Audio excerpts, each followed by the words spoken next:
3 बहनें थी, एक साथ बैठी हुई थी, रो रही थी। आम जवान को पेंशन मिलेगी, जरूर दुख होगा, मगर हिंदुस्तान की सरकार आम जवान की मदद करेगी।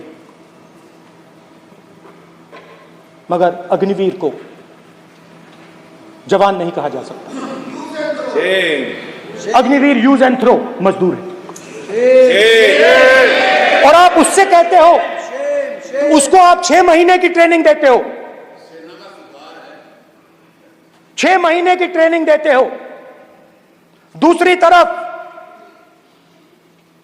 चाइना के जवान को 5 साल की ट्रेनिंग मिलती है, राइफल लेकर उसके सामने खड़ा कर देते हो, उसके दिल में भय पैदा करते हो। एक जवान और दूसरे जवान के बीच में फूट डालते हो कि एक को पेंशन मिलेगी, एक को शहीद का दर्जा मिलेगा, दूसरे को नहीं मिलेगा,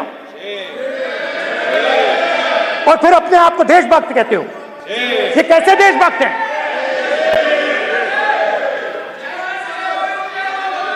फिल्म स्टार जैसी फोटो थी उस लड़के की, फिल्म स्टार, बॉलीवुड स्टार की फोटो थी। मैं सोच रहा था, देखो इस युवा ने जान दी। स्पीकर सर,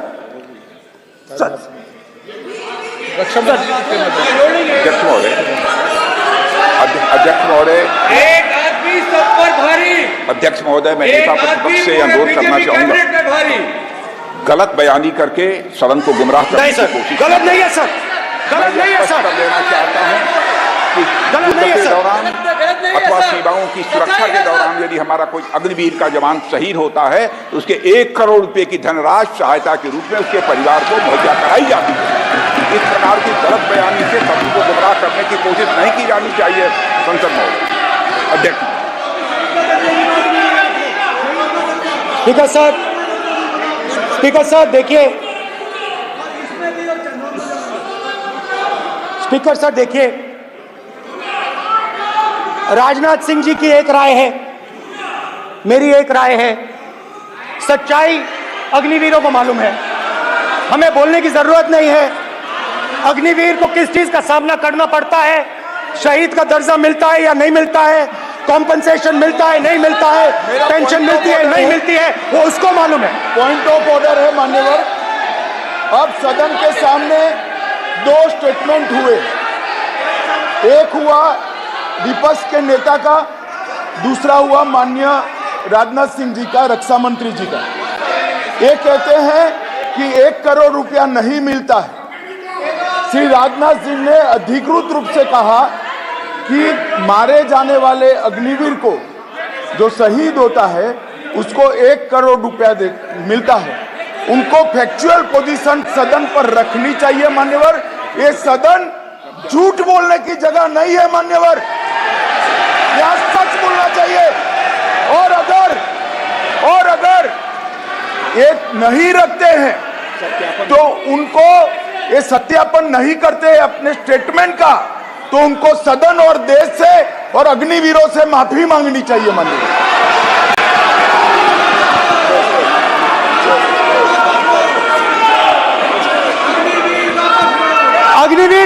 अग्निवीर की सच्चाई मैंने फ्लोर ऑफ द हाउस पे रखी है,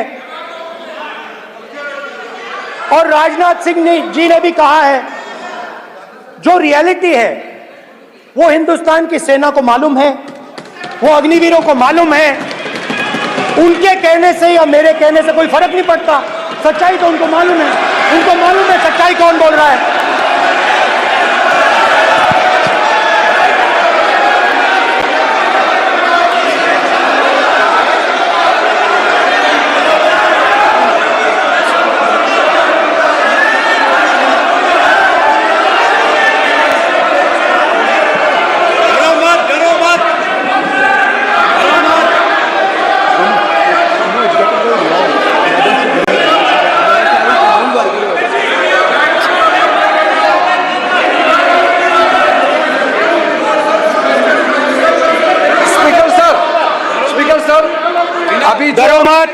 डरो मत। मेरा छोटा सा अनुरोध है, क्योंकि सर ये विषय गंभीर है और अभी माननीय गृह मंत्री जी ने जो बात रखे हैं कि 2 स्टेटमेंट जो रक्षा मंत्री जी ने बताया सदन को और माननीय विपक्ष के नेता राहुल गांधी जी ने जो स्टेटमेंट रखा है, इसमें इन्होंने जो कहा है कि रक्षा मंत्री बोलने से क्या फर्क पड़ता है, इतना हल्का फुल्का कैसे स्टेटमेंट दे सकता है leader of opposition.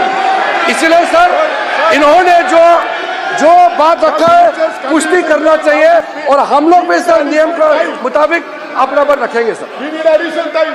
Continuously interviewing the minister. और स्पीकर सर, Not yielding. और Continue. स्पीकर सर, देश की सेना जानती है, पूरा देश जानता है कि अग्निवीर स्कीम सेना का स्कीम नहीं है, पीएमओ का स्कीम है। और पूरी सेना जानती है कि स्कीम प्राइम मिनिस्टर का ब्रेन चाइल्ड था, स्कीम सेना का ब्रेन चाइल्ड नहीं था। जैसे नोटबंदी की गई वैसे ही आर्बिट्री तरीके से अध्यक्ष महोदय, अध्यक्ष महोदय, मैं नेता प्रतिपक्ष से विनम्रता पूर्वक अनुरोध करना चाहता हूं कि कृपया वह सदन को गुमराह करने की कोशिश न करें। अग्निवीर योजना के संबंध में बहुत सारे लोगों से 158 ऑर्गेनाइजेशन के साथ सीधा संवाद स्थापित हुआ है, उनके सुझाव लिए गए हैं, तब यह अग्निवीर योजना लाई गई है और बहुत सोच समझकर यह योजना लाई गई है। और मैं यह भी स्पष्ट कर देना चाहता हूं, इस प्रकार की योजनाएं दुनिया के कई देशों में है, यूएस में है, यूके में है, वहां पर किसी को कोई किसी प्रकार की आपत्ति नहीं है। अब बिना अग्निवीर योजना के बारे में समझे, बिना उस संबंध में कोई पूरी जानकारी हासिल किए इस तरीके से सदन को गुमराह करना, इसे कदापि उचित नहीं ठहराया जा सकता। महोदय, मैं तो आपसे यह अनुरोध करूंगा, इसे सदन की कार्रवाई से बाहर निकाला जाना चाहिए। आपको देखिए, सिंपल सी बात है स्पीकर सर, इनको अग्निवीर अच्छा लगता है, आप उसको रखिए, हम उसको बदल देंगे, हटा देंगे। सिंपल सी बात है, हमारी सरकार आएगी, अग्निवीर को हम हटा देंगे, क्योंकि हम सोचते हैं कि अग्निवीर सेना के खिलाफ है, जवानों के खिलाफ है, देशभक्तों के खिलाफ स्कीम है। हम इस स्कीम को नहीं चाहते।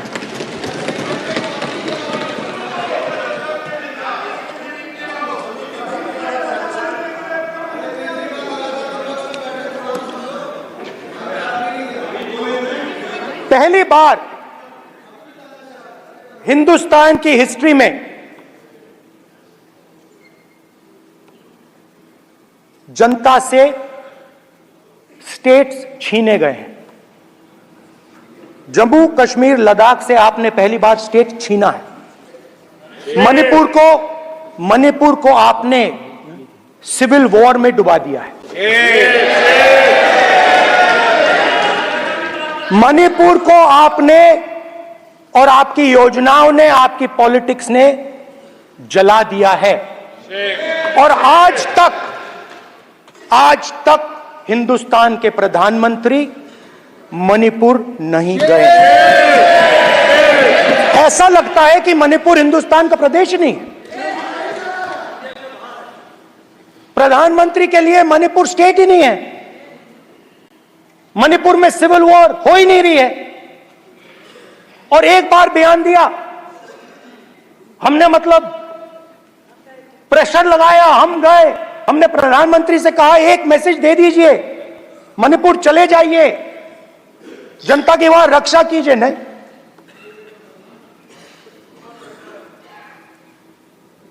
मैं वहां गया, कुकीज और मेहते से दोनों से मिला। आज तक नहीं, आंसर नहीं मिलेगा, मिल नहीं सकता। मणिपुर इनके लिए हिंदुस्तान का प्रदेश ही नहीं है।